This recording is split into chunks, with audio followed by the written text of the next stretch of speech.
I've lived in Arizona my whole life.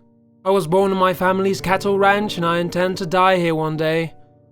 I know every nook and cranny of this property. I'd explored every inch of it by the time I turned 8. There ain't a single foxhole I don't know about, or a cactus I haven't been pricked by.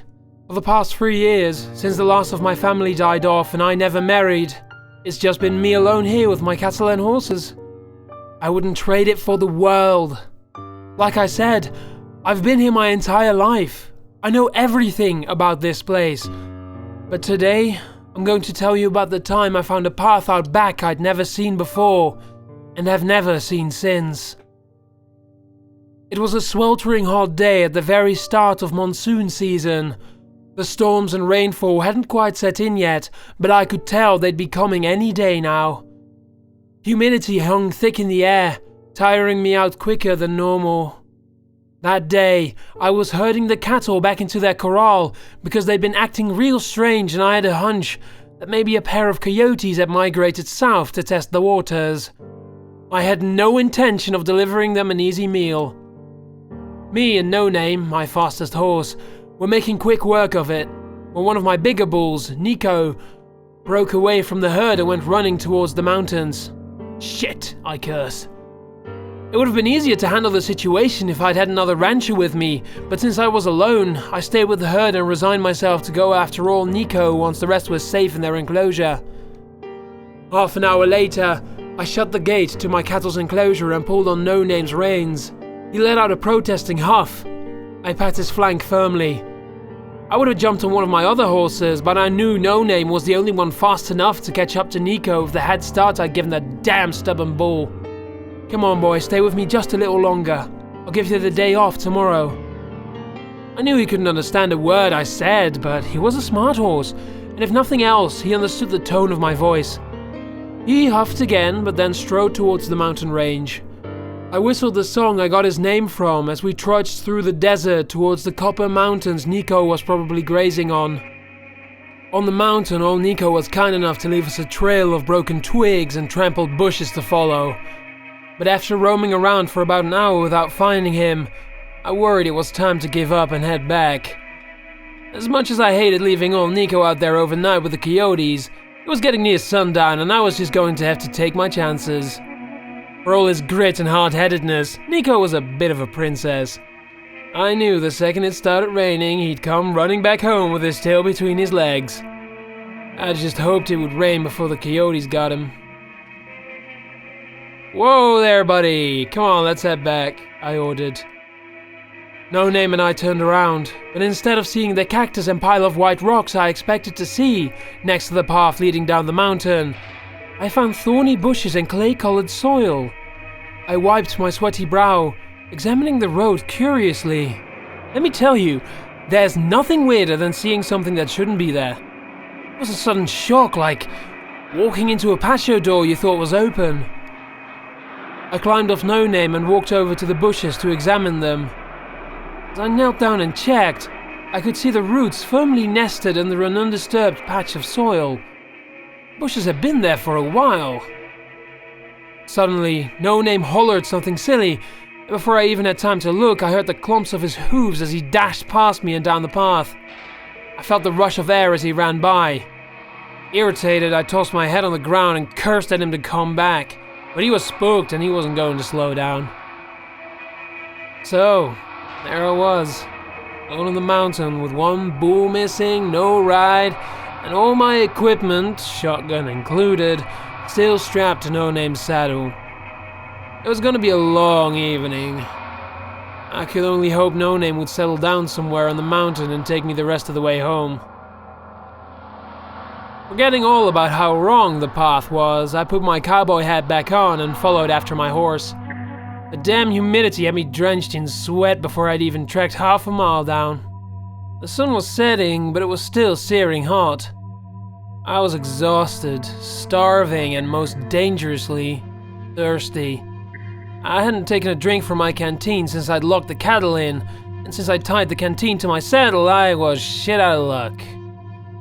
My mouth was pasty and dry with a few grains of sand from the dirt No Name had kicked into the air as he had passed me. It It was only when I stopped to catch my breath that I realized nothing looked familiar. Every rock formation was different, every cactus was either too big or too small or even too crooked, and every path curved in places it shouldn't curve. Hell, even as I looked out onto the horizon at what should have been my property, I found myself feeling something like vertigo from how different everything was. That's when I heard a rustling behind me, followed by a hungry huff of what must have been a coyote.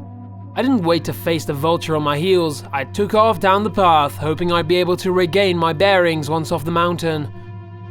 Problem was, the more I ran, the more things seemed to warp. It wasn't just the landmarks that got me confused and turned around, it was my blurring vision making everything buckle and melt like one of them Dali paintings.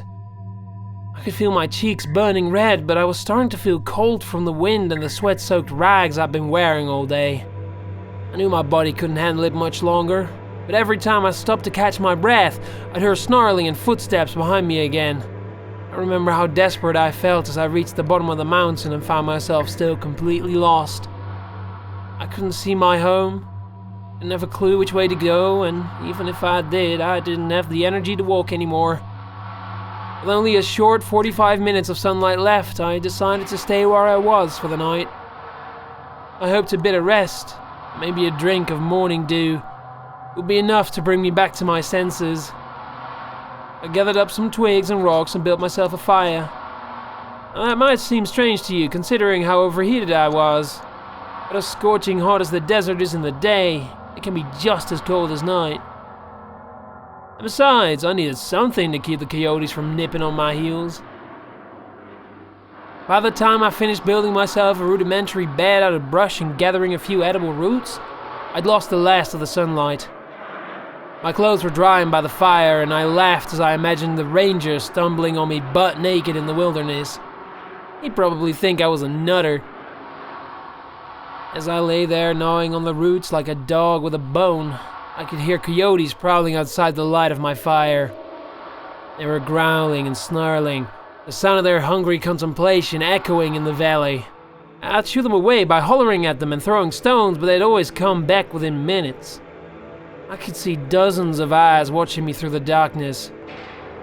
What a teenage mutant tarnation, I thought to myself as I peered into the darkness. I'd rarely ever see more than two together at a time. Coyotes don't usually hunt in packs. I was going to have to stay awake all night and tend to the fire, my only defense. My head had been dipping for a while when I heard a sickening sound outside of my camp. One of the coyotes was screaming and whining something silly. Accompanying the whimpers were short huffs and loud roars of another animal. Coyotes don't usually cannibalize each other, but they've been known to do it when they're desperate enough for a meal. I thought that's all it was, until I heard something trotting around, just out of view, followed by another coyote screaming from the other end of the camp. The pack scampered off in all directions. Anything that can make a coyote run, aside from the sound of my shotgun, is something I should run from too. Problem was, even if I got away, without my fire to keep me warm, I was as good as dead out here in the valley. A light layer of frost had already formed over the rocks around me. Staying by the fire and potentially becoming a prime meal for whatever was attacking the coyotes, but those flames were also the only protection I had, both from the elements and from the attacker. There was a huff on my left. How had it gotten there so fast? Another coyote screamed, and this time I got to see what did it. Its body came tumbling towards me and stopped just inches from my feet. It had been completely eviscerated. Its hind leg was twitching wildly, but its eyes were lightless and dead. I looked in the direction the coyote had been thrown, and saw the silhouette of something large and deranged looking back at me. It walked on four long, stick-like legs that buckled in ways that legs just shouldn't buckle. Its body was at least as big as a bull's, if not bigger, and the silhouette of it seemed to shift at every flicker of the fire. Its head was long and bony, with two fiery eyes watching me like a lion stalking its prey, and it had two horns coming straight out from what looked like matted hair. The creature's breath came at regular intervals, a mix of a huff and the same snarly growl I'd heard on the mountain. That's when I realized it wasn't the coyote chasing me earlier. It was this malevolent entity, whatever it was. I started running. I didn't even think, my body just did it on its own. What else was I supposed to do? If I was going to die, at least I'd die on my own 2 feet, trying to survive. I could hear it on my heels. At times to my right, and at others to my left. It was so fast, but it wasn't outrunning me. It gave me the distinct impression it was toying with me, like a cat playing with his food. The creature toyed with me like this for what felt like hours, and I was running on fumes and nearly delirious from dehydration. It never let up, but it also never drew closer. Every time I looked over my shoulder, I could see its shadow in the moonlight trampling through the bushes and kicking up until I realized something. The way it was chasing me didn't just feel like a game. I knew those patterns. I recognized the technique. I was being herded like cattle. The sad thing was, even if I knew what was happening, there was no breaking away from it. Because every time I tried to change directions, I'd hear it on my flank, already blocking the way. If there had been even a lick of water left in my body, I think I would have lost it all to tears at that point. But just as I lost all hope, just as the adrenaline wore off and I started slowing down, I saw a light ahead of me. It was my ranch. I was almost there, just a bit further. Just one last push and I'd be safe. I could barely walk, let alone run. But somehow, with the creature threatening to rip me to shreds on my tail, I managed to jog. I made it to the gate, pushed it open in one fell swing and stumbled inside, listening for the click of it as it closed behind me. I didn't think of anything except the basin of water my cattle drank from. I plunged my water into it and drank greedily, completely ignoring the taste and thoughts of bacteria that could be swimming in it. My stalker let out a huff, reminding me of its presence. I turned around slowly, water dripping from my face, and looked at my pursuer, now bathing in the lights around the enclosure. Lights I used to help scare away predators. The creature rose on its hind legs, towering over the fence as its hooved front legs batted at the air in invisible circles. The creature was more terrifying than I could ever have imagined.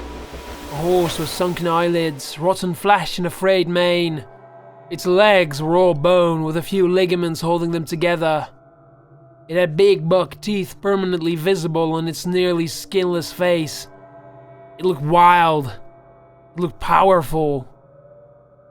It looked familiar.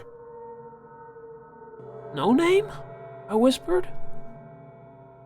The creature's front legs connected with the ground, sending out a light plume of dust in every direction. It huffed, and then walked away into the night. I don't remember going home after that, but I woke up on the couch covered in filth and still butt naked. As I looked out towards the stalls, I saw No Name standing in his pen with the door wide open. I suppose you could say it was all in my head. You could say I imagined No Name as a monster in the night. You could say I was delirious from heart stroke, sure. But if it was all just in my head, then how would you explain the eviscerated coyote carcasses I found strewn around my property the next morning?